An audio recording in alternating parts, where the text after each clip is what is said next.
কি জানি না, তবে হয়তো শুনেছেন। থাম্বনেলে যে একটি ফটো আছেন দেখলেন, একটি উলঙ্গ মানুষের পিকচার।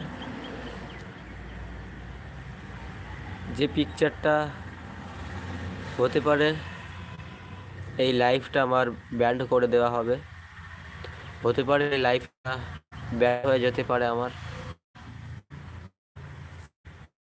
হতে পারে এই লাইফটা কপি। কারণ ইউটিউবে একটা রুলস আছে, নীতি নির্দেশনা মেনে আমি আজকে কাজ করছি না। কারণ আমার ইউটিউবটা আগে নয়, আমার ইসলাম আগে।